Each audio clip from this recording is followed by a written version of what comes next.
Bienvenue pour ce nouvel épisode des survivants du burn-out. Alors, j'ai une question à vous poser. Est-ce que ça vous est déjà arrivé d'accepter de rendre un service à quelqu'un alors que vous étiez déjà complètement cramé?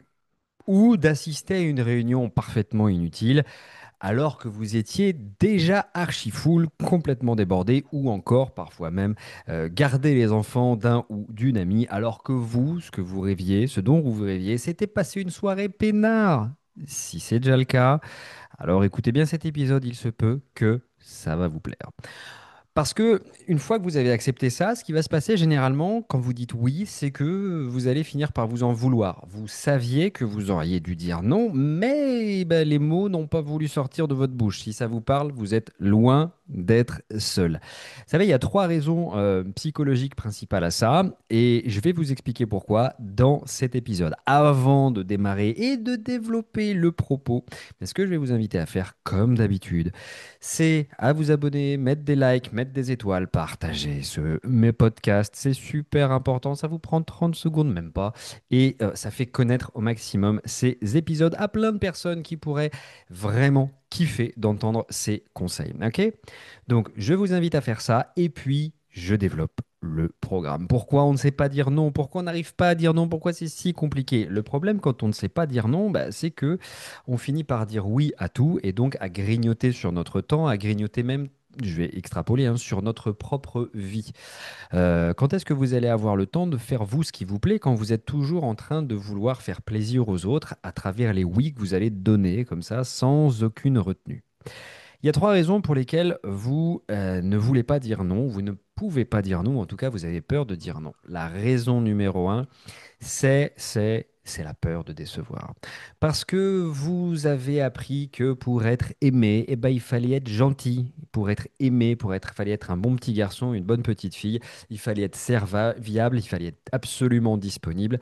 Et dans votre tête, dire non, ça signifie peut-être parfois être quelqu'un de méchant ou alors blesser l'autre. Mais vous ne pouvez pas ça. Vous êtes des guerriers, vous préférez vous faire du mal à vous, vous préférez vous blesser vous plutôt que de risquer de froisser, de blesser, de décevoir quelqu'un. Et ça, c'est un vrai problème. Tout ce que vous avez appris dans votre enfance, eh bien, a des conséquences à l'âge adulte. Et notamment quand vous avez appris ces choses. Allez, sois un bon petit, tu dis oui, tu sois poli, allez, sois gentil, tu dis merci. Alors, c'est bien, évidemment, c'est les règles de politesse qui nous permettent de vivre en société. Quand il n'y en a pas, c'est l'anarchie, c'est le bazar et chacun va se tirer dans les pattes. Mais le problème, c'est que à un moment donné, on peut devenir victime de cet excès de règles quand ces règles, bien, inconsciemment, prennent le pas sur notre volonté. Quand on a très envie de dire oui, de dire non, mais qu'on ne peut pas, c'est le oui qui sort. Quand on se sent coupable parce qu'on a dit oui, on a dit oui, on aurait aimé dire non, on se sent coupable. On se sent coupable parce qu'on sait qu'on n'aurait pas dû dire oui, on sait qu'on aurait dû dire non, mais on va préférer se sacrifier soi plutôt que de risquer de décevoir quelqu'un. Donc ça, c'est la raison numéro un, je dirais. C'est la peur fondamentale de décevoir l'autre. Alors, ça nous remonte à notre enfance et puis ça remonte aussi un petit peu plus loin, évidemment. Depuis qu'on a remarqué qu'il fallait mieux vivre en groupe, en société, que de vivre tout seul dans son coin, eh bien, on a développé inconsciemment des peurs du rejet, des peurs de l'abandon, qui font que aujourd'hui, dire non, c'est risquer d'être rejeté, c'est risquer d'être mis en dehors de la société des gens bien, des gens qui disent oui, des gens qui font partie du clan, des amis, des potes, de la famille. Et être rejeté, c'est une peur ancestrale, c'est une peur fondamentale qui vient du fond des âges. Et c'est très, très, très dur de pouvoir la combattre. D'ailleurs, il faut savoir une chose, hein, c'est que ce genre de peur, eh bien, on l'aura toujours avec nous et puis on la transmettra aussi d'une génération à l'autre parce qu'encore une fois, ce sont des peurs innées, fondamentales, qui ont servi à un moment donné à protéger l'espèce et qui aujourd'hui, bah, un petit peu malheureusement, se transmettent. Malheureusement comme heureusement, parce qu'encore une fois, on a remarqué que c'est mieux de collaborer, c'est mieux de vivre en société, de vivre en groupe que de vivre tout seul, chacun de son côté.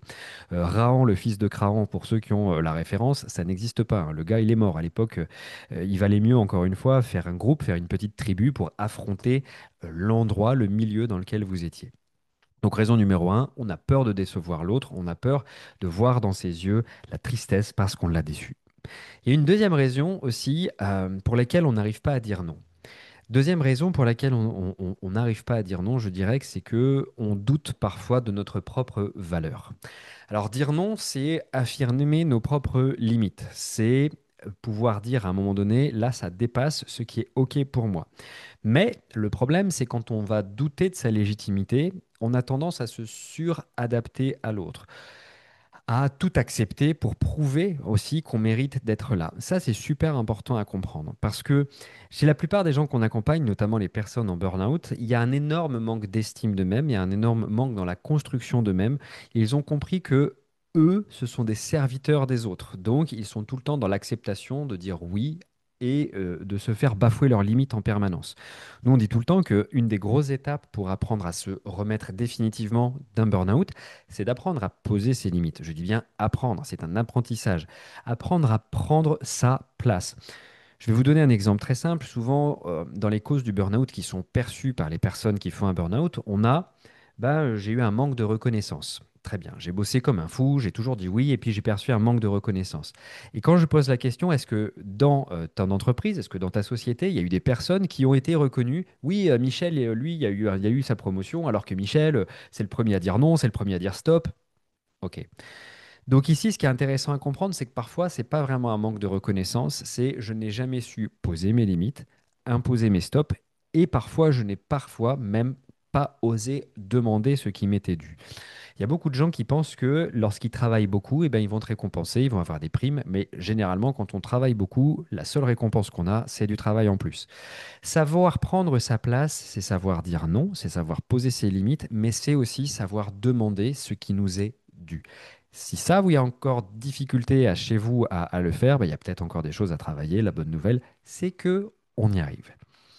Il y a une troisième raison que je vois pour laquelle on a des grosses difficultés à dire non, et c'est très souvent ce que j'appelle lorsque l'on redoute le conflit. Alors le conflit, pareil, c'est quelque chose qui est détestable. On n'aime pas le conflit. On imagine que dire non, c'est déclencher une guerre. On a peur de tension, on a peur des regards, on a peur des critiques. Alors généralement, plutôt que d'aller dans l'inconfort de dire non, de prendre sa place, quitte à avoir un conflit, eh ben on va s'échapper, on va faire un évitement, on va dire bon d'accord, ok, je veux bien.